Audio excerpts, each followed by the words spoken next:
Welcome. This is the AB Report.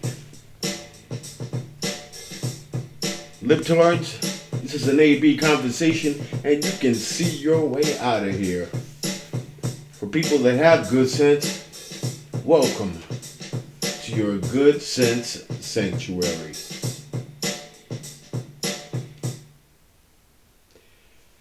Thanks everyone for being here.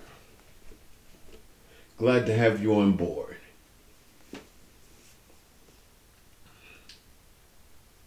Today is Thursday.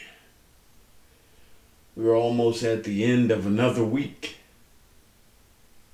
Another event-filled week.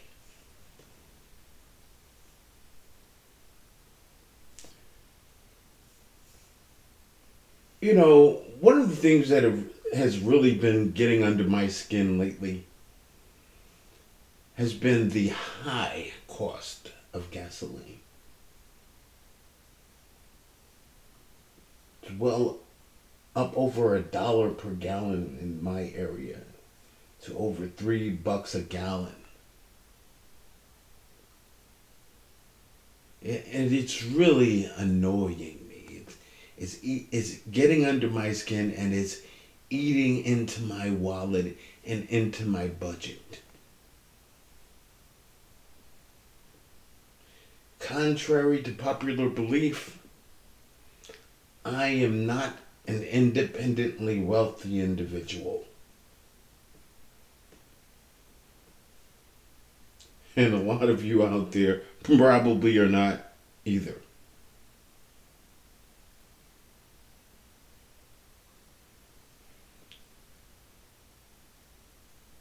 You know,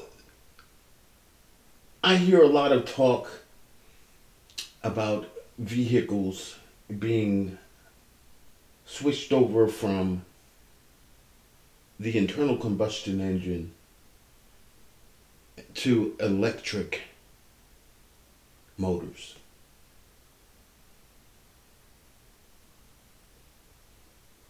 And to some people, that might sound like a good idea. I think it's an absolutely terrible idea.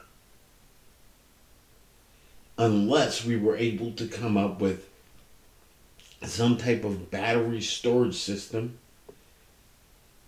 that did not cost a tremendous amount of money to produce, did not last long, and did not hold a sufficient amount of power to come anywhere near the efficiency of the internal combustion engine and gasoline.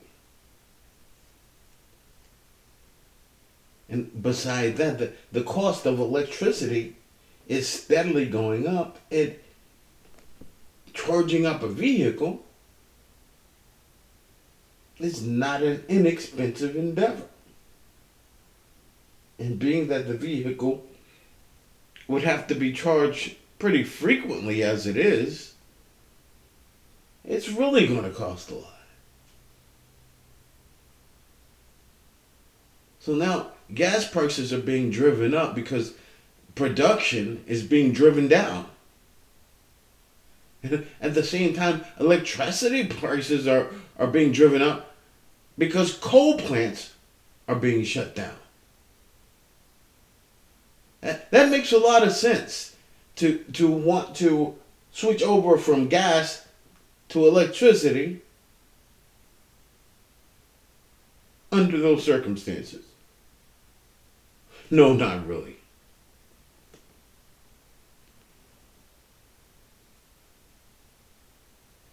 Now, cars and fuel are becoming a lot more expensive, but changing them over is going to be much more expensive. And hardly anyone would be willing to voluntarily switch over to a more expensive option.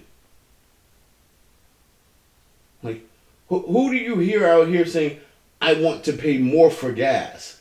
I want to pay more for car parts. I want to pay more for car maintenance. I want to pay more for used cars. I want to pay more for new cars. No one that I know.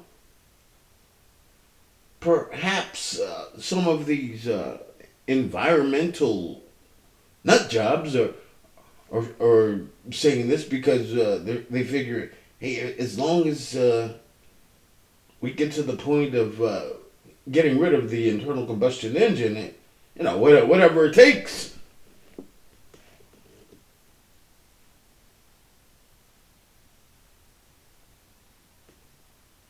Well, people will choose the more affordable option.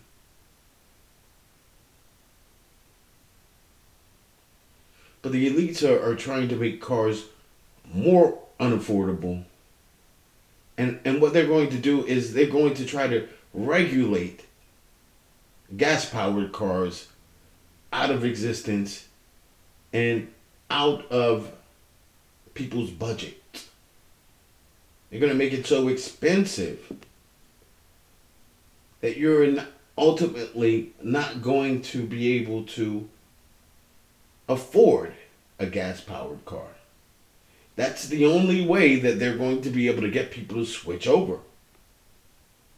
Because even if the manufacturers, many of whom are going along with this nonsense, switch over to electric cars, people are just not going to buy them. Some people will, but most people won't. People with gas cars, they will just continue to use their existing cars.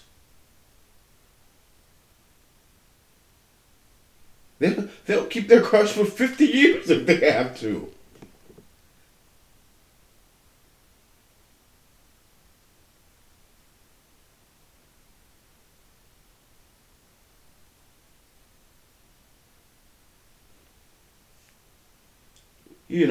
One of the great American freedoms is being able to freely come and go as you please. And one of the things that makes that possible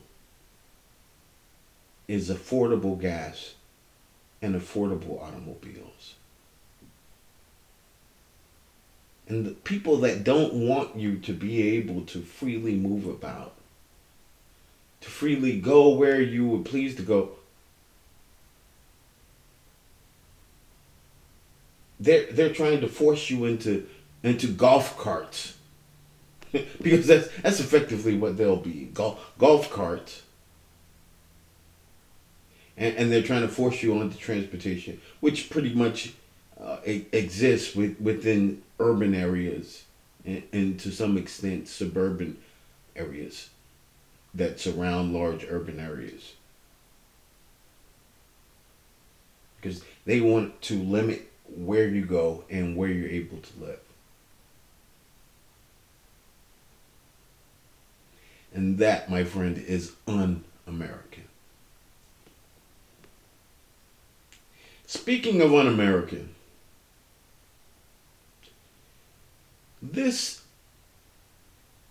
is the story that just won't go away. The crisis at the southern border, it is raging on by the day.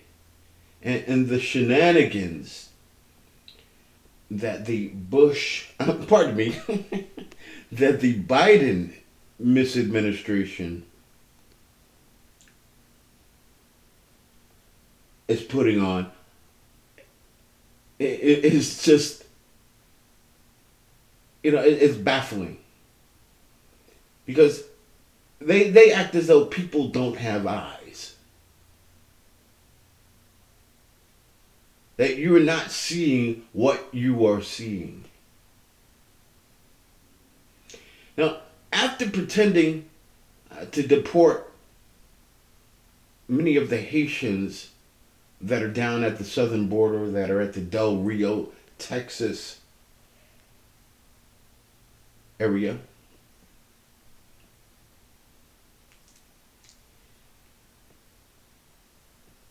what the Biden administration is doing is pretending to act as though they are deporting people. Contrary to what they've been telling the media, so that they can tell the public, what they are actually doing is flying Haitians from Del Rio, Texas, to border processing centers all around the country.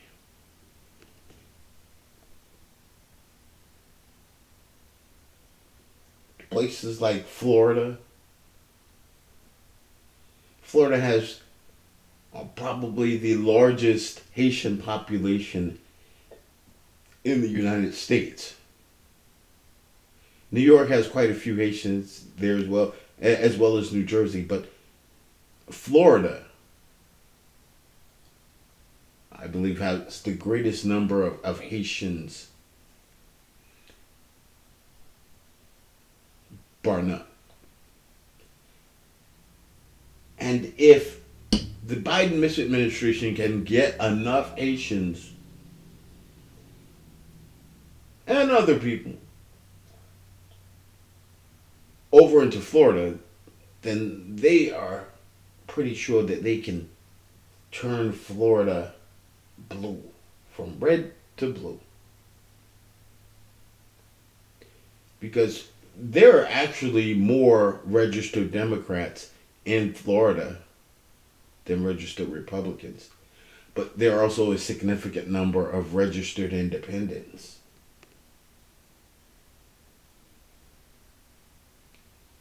So the Democrats figure if we can get enough people over into Florida that will vote for us,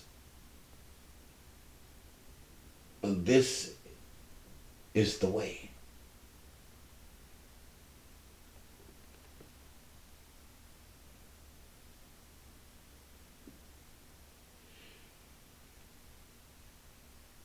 Only about maybe 10% of the Haitians that you are seeing removed from Del Rio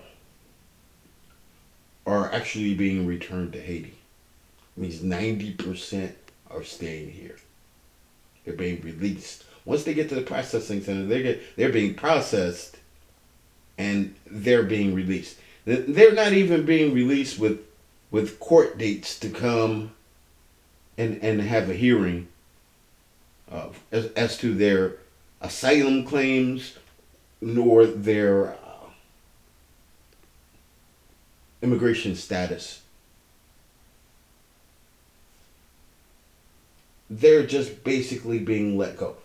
They're being given notices to report within 60 days.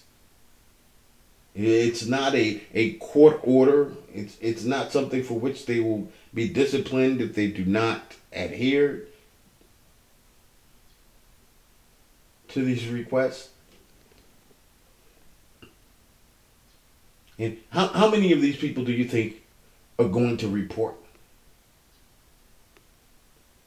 Most of them will never be heard from again. Until or unless somehow Joe Biden and his administration is able to somehow, and it's really not that far up, because you get a lot of foolish Republicans to go along with this nonsense. If he were get to a point where he's able to get an amnesty passed, then you're going to hear from them. Oh, they're going to come a running. There's ever an amnesty passed, they will come a running. Trust me, you.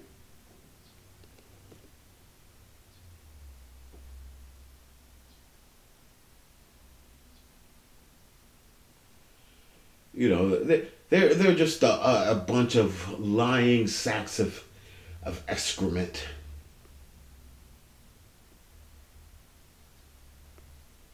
They'll lie to your faces, and they just don't care.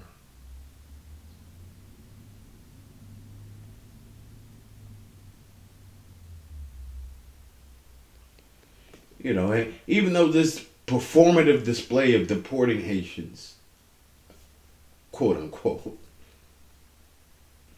is known to the political class especially.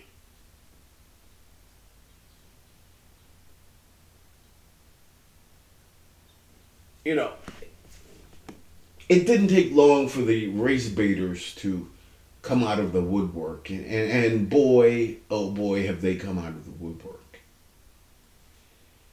The old battle axe herself, Maxine Waters, on the brain, couldn't wait to thrust her hideous face in front of a camera so that she could spew her nonsense about slavery.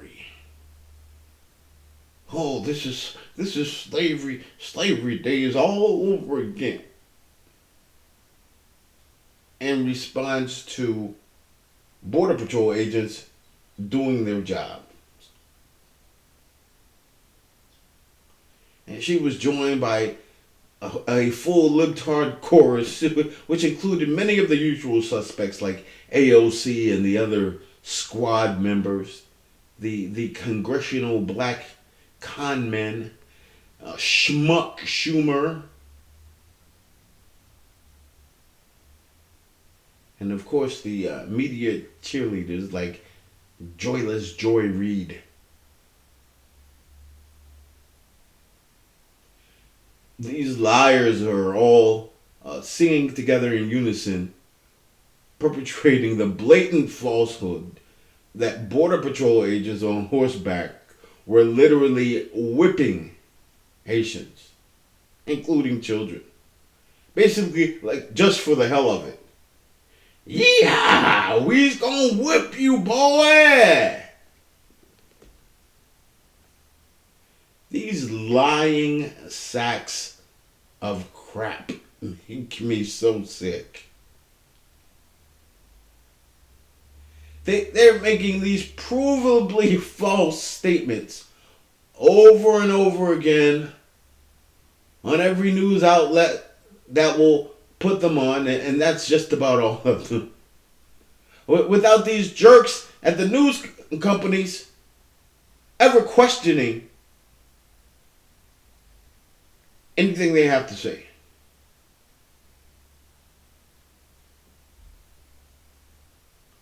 Because, of course, they're all part of it. They're in it together.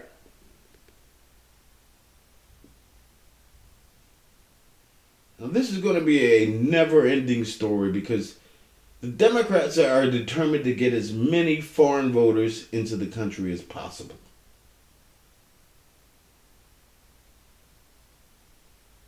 This is an attack and an invasion of America.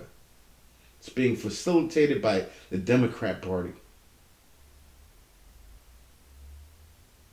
They've never met a potential Democrat voter that they wouldn't let into this country.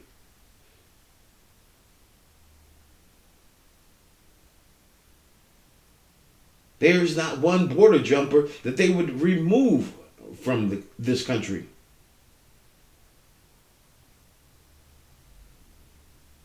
Regardless of whether or not they run afoul of the law. And just the other day, that fool Jerry Nadler said during a session of Congress that not even 20 DUIs was enough for a foreigner to be removed from the United States. He said this with a straight face. I can't wait to hear the news report of him being crushed to smithereens by some drunk driving illegal alien. And I don't want him to pass on. I want him to survive so that he can suffer the consequences of his ignorant and immoral stance. Americans do not owe foreigners that are breaking into our country anything. Nothing. We do not owe them entry. We do not owe them benefits. We do not owe them a path to citizenship. We do not owe them asylum. By virtue of the fact that they broke into the country, they're automatically disqualified from being eligible for asylum or any other accommodation for that matter. They should be turned back at the border.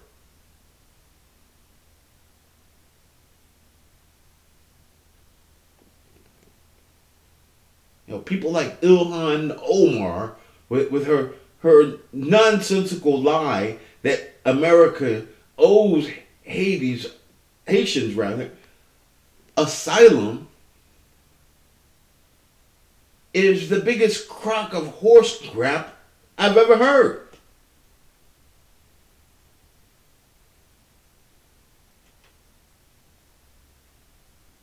How the hell do Americans owe Haitians or any foreign invaders asylum?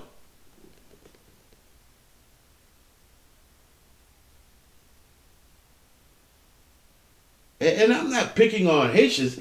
I have the same view of every illegal alien that's breaking into our country. It's in my opinion that they offer no benefit to our country whatsoever. All they're going to do is replicate the conditions from which they came.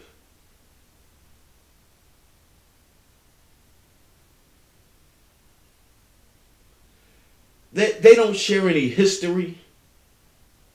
They don't share language, culture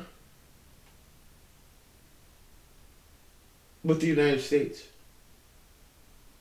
They are alien to our nation.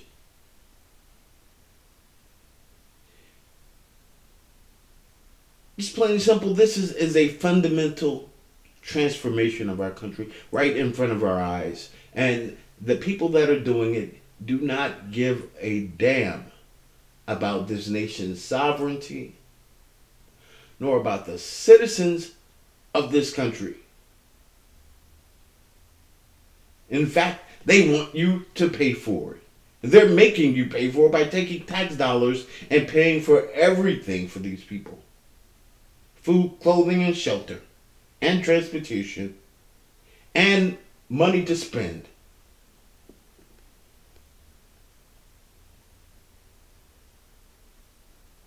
They're determined to change the demographics and the electorate of this country.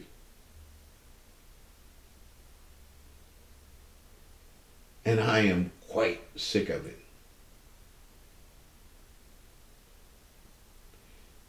And they want you to shut up and not say anything about it. I refuse to do that. No way, no how.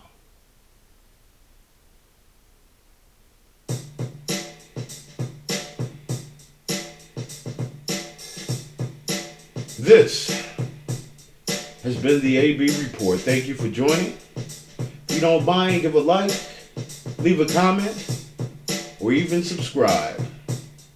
Oh, and don't forget to share. Thanks for being here, and I'll catch you the next time around. This has been the AB Report.